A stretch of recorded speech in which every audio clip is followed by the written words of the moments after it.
Oke. Nah, ini juga menarik nih, Kang.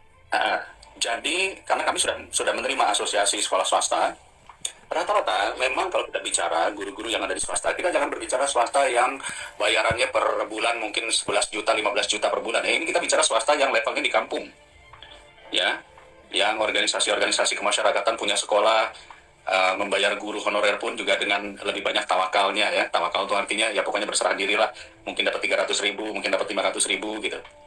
Nah, tetapi tiba-tiba ada peluang untuk membuka ASN P3K ini, semuanya pada mendaftar. Dan kebetulan kalau di swasta, halo, sebentar ya. Halo, ya, dengar kan? Dengar. Dengar. Aman. Ya. Halo, Ya. Kang Dede. Kalau di swasta, kadang-kadang cukup rekomendasi ketua yayasan saja, mereka udah boleh katakanlah mendapatkan apa sih ya, saya lupa namanya, bukan SK pengangkatan ya, atau mungkin apa saya lupa namanya apa gitu ya. Nah, sementara kalau guru negeri itu harus rekomendasi bupati. Untuk mendapatkan rekomendasi bupati itu tentu susah, tidak mudah, ya. Nah, guru swasta ini akhirnya banyak yang lolos PG. Ketika lolos PG, mereka hijrah dari sekolah swasta pengen masuk negeri. Nah, sekolah-sekolah swasta yang mungkin sudah mendidik mereka, sudah memberikan kesempatan mereka untuk apa, walaupun mungkin honornya kecil, itu tiba-tiba kehilangan guru. Dan karena kehilangan guru, mereka datang ke Komisi 10 protes, protes.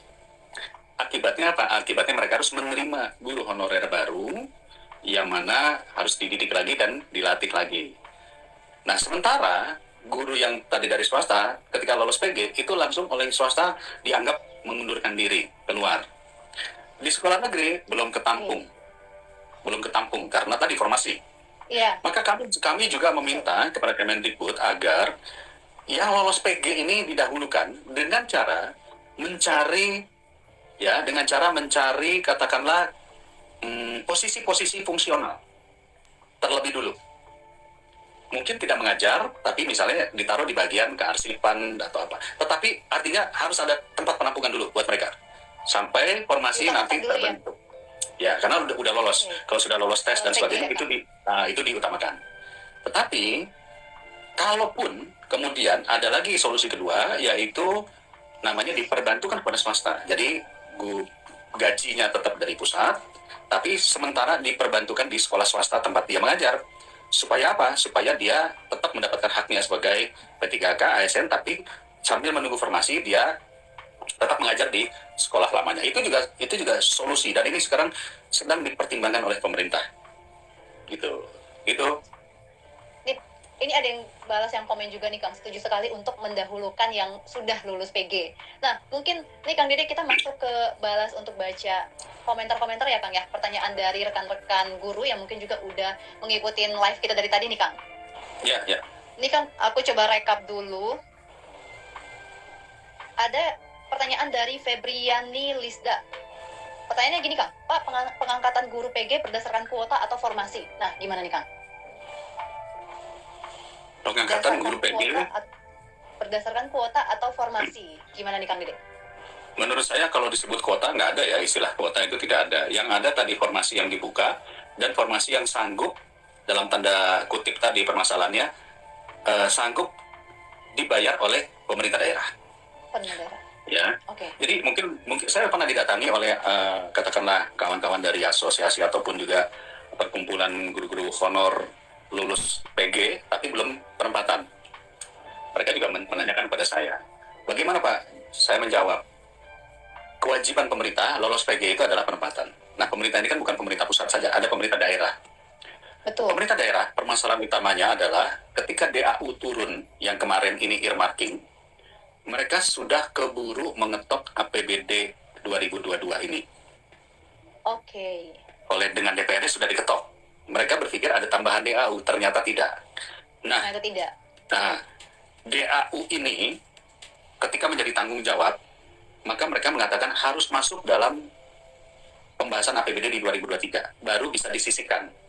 Jadi kalau kita runut, telatnya informasi dari Kementerian Keuangan kepada daerah mengenai alokasi earmarking ini. Iya. Sehingga daerah udah ngetok, tahu-tahu turun aturan.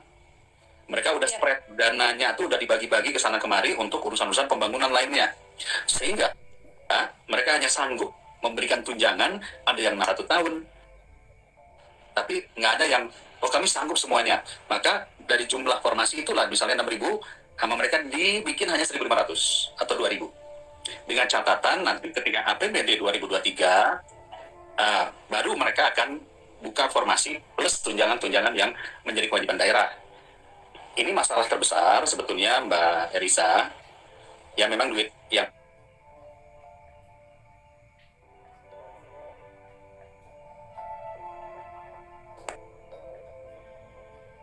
Halo, saya masih terdengar kah? Halo? Kang Dede? Yuk. Ya. Masih. Yuk. Oke. Tadi Dengarkan. saya sampaikan sudah terdengar? Oke, Kang. Ya, Sudah terdengarkan. baik. Nah, mungkin Kang berarti itu kan mungkin para tenaga honorer, tenaga pendidik, guru honorer ini mungkin berpikir itu ada masalah di pemerintah yang mungkin kita masih harus menunggu. Tapi kira-kira Kang, dari Komisi 10 udah ada nggak kira-kira kapan untuk mendapatkan formasi ini, Kang? Apakah sudah ditentukan tenggat waktunya, Kang? Ya.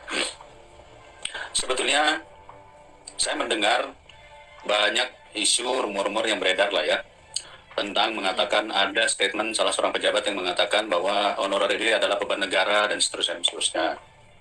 Ada yang mengatakan, saya nggak tahu ini rumor atau benar atau tidak, bahwa penerimaan honorer ini sudah tidak ada lagi sampai di 2023. Nah, menurut saya, tolong beri kewenangan daerah juga untuk menentukan honorer yang mampu dibayar oleh daerah.